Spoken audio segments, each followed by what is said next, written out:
Hey, I'm Russ Livesay. I'm here with Jed Littlefield of Littlefield Produce. Jed, you are a farmer's market production farmer. You have a website. What's the name of your website?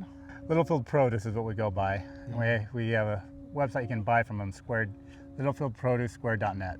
LittlefieldProduceSquare.net. So it sounds pretty fun, and I tell you, you have a really neat setup here. So Jed, and for you that are watching, Jed has quite a few greenhouses and some really neat aquaculture type scenarios, some innovative concepts.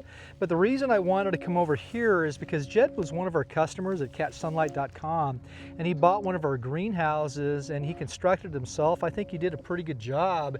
And I think of all your greenhouses, you use polyethylene, you have some polycarbonate, but this is your only 4-layer polycarbonate, right? Correct. And how does the 4-layer work in comparison with your other greenhouses? Well, this one I like the best because it doesn't blow around in the wind. Have to worry about the other structures every time we get a storm, especially over 50, 60, 70 miles an hour. And this one doesn't wiggle at all, so it's very pleasant. I've lost structures from the wind, many structures, so each one's an improvement. And I really like how this one seems to retain the heat a little better, and it also seems to keep it a little cooler than some of the other ones. Yeah, I think a lot of that has to do with the transmissibility, the 71% transmissibility of the 4-layer. Mostly you just have peppers and tomatoes and lettuce and greens. I'm growing it now.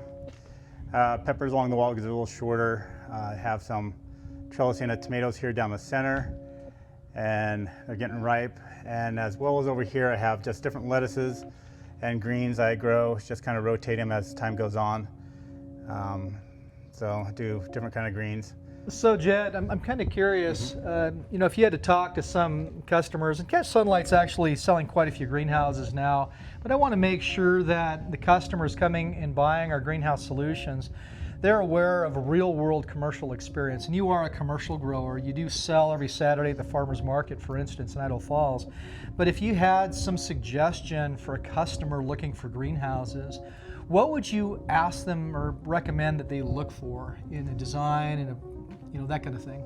So it depends where you're at, but definitely if you're doing a greenhouse, you want structure to be able to take the wind you're at.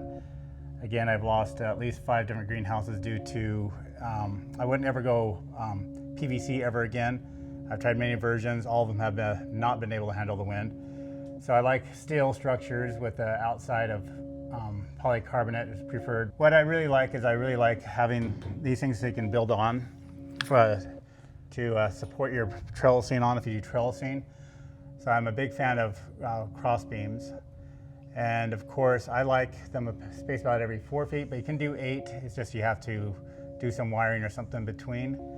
Yeah, your structure just should be mostly airtight, but have ways to open it up during the summer if you want to do venting, unless you have a swamp cooler too.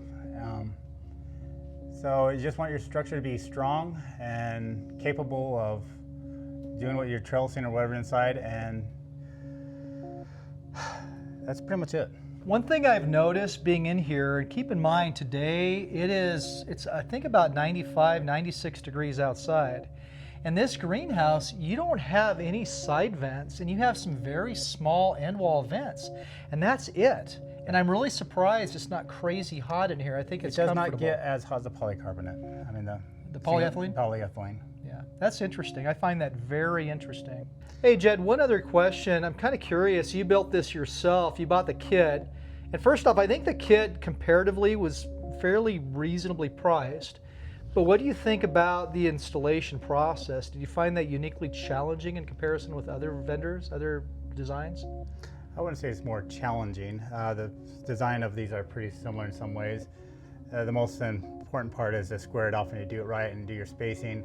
The most difficult part around here is getting your rebar into the ground or pipes, because we got a lot of rocks, so it's a lot of pounding, and we hit dead ends and we have to really slam it hard. Other than that, this structure wasn't any more difficult than any ones I did prior. Yeah, I think one thing that this design picks up on is it uses purlins, and that allows you to move your panels around so you can more easily connect them. So I think the kits, as they're sold through CatchSunlight.com, include all the materials you need to build the structure, not the irrigation, but everything else. Did you find that to be the case? The purlins, the what? Well, did you find it to be the case that the kit included all the materials you needed to construct this? It worked well. Everything was there in it. Yeah, it's a good structure. I like it. Hey, thanks for watching.